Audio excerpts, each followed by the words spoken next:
ஆண்டவராகிய இயேசு கிறிஸ்துவின் நாமத்தில் உங்களுக்கு வாழ்த்துக்கள். எல்லாரும் எப்படி இருக்கீங்க? சுகமா இருக்கீங்களா? சந்தோஷமா இருக்கீங்களா?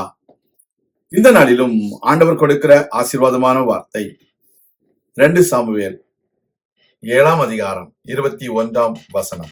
உம்முடைய வாக்குத்தத்தத்தின் நிமித்தமும் உம்முடைய சித்தத்தின் படியேயும் இந்த பெரிய காரியங்களை எல்லாம் உமது அடியானுக்கு அறிவிக்கும்படிக்கு தயவு செய்தீர். அருமையான தேவனுடைய பிள்ளைகளே, தேவன் தாவீதுக்கு ஒரு நல்ல வீட்டை அங்கே ஆயத்தப்படுத்தி கொடுக்கிறார். அந்த வீட்டுக்குள்ளே பிரவேசித்து தாவீது தேவனை மகிமைப்படுத்தி சொல்லுகிற ஒரு காரியம், உம்முடைய வாக்குத்தத்தத்தின் நிமித்தமும் உம்முடைய சித்தத்தின் படியேயும் இந்த பெரிய காரியங்களை அடியானுக்கு நீர் வெளிப்படுத்தினீர். The children of God, David glorified God, saying, for the sake of your promise and according to your will, you have revealed all these great things to me, and you have favored unto me. God is blessing every one of us for the sake of promising good things to every one of us. God is not a liar. Once He promises certain things to you, He will fulfill it. That is why it is written, for the sake of your word. For the sake of your word. ஆண்டவர் நமக்கு வாக்குத்தத்தம் செய்ததின் நிமித்தமாக என்று சொல்லப்படுகிறது. வாக்குத்தத்தம் செய்துவிட்டார், அதை அவராலே மாற்ற முடியாது. Once it is promised, it is promised. God will not change His word.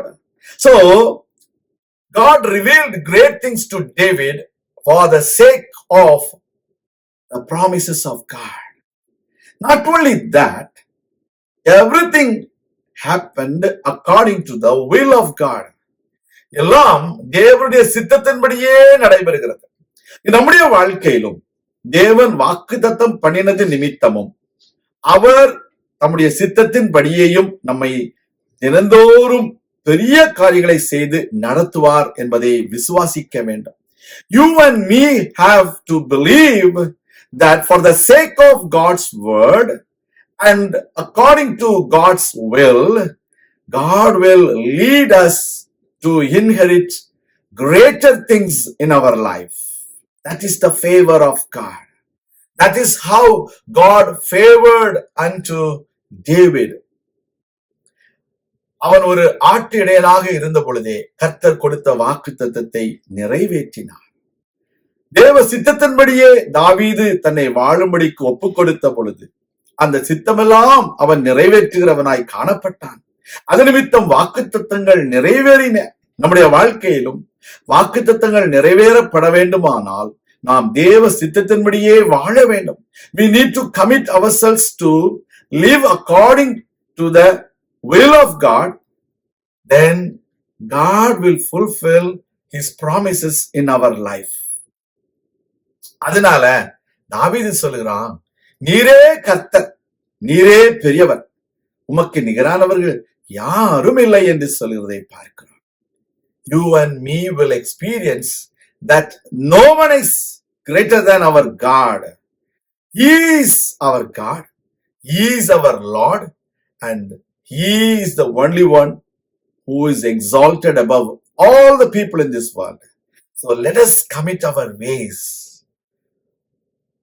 so that God will lead us for the sake of His word and according to His will.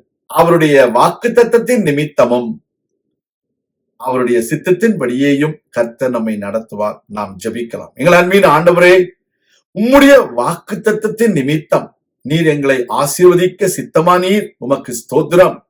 நீர் சொன்ன வாக்கை நிறைவேற்றுகிற தேவன், உம்முடைய கையினால் நிறைவேற்றுகிறவர். உம்முடைய வார்த்தை எங்கள் வாழ்க்கையிலே நிறைவேறும்படிக்கு எங்களை ஒப்புக் கொடுக்கிறோம். நாங்களும் உம்முடைய சித்தத்தை அறிந்து அதன்படியே வாழவும் சித்தத்தை நிறைவேற்றவும் எங்களுக்கு கிருபை தாரும். சகல தடைகளையும் மாற்றி போடும். அற்புத அடையாளங்களை செய்திருளும். உம்முடைய நாமத்தை மகிமைப்படுத்தும்.